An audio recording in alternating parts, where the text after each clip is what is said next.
नमस्कार, हम छी सुजीत कुमार झा जनकपुर उद्योग वाणिज्य संघक प्रांगण से। जनकपुर उद्योग वाणिज्य संघ में मतदान युद्ध स्तर में भ रहा है। भोर 9:15 बजे से एखन धरि मतदान भ रहा है। अध्यक्ष पद में 3टा उम्मीदवार छथि।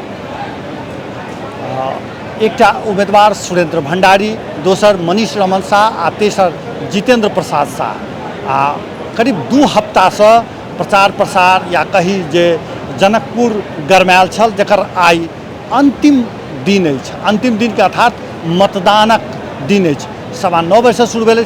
पानि पड़ला के बावजूद एहिठामक मतदाता सब एकदम उत्साहित भऽ कऽ मतदान कऽ रहल अछि।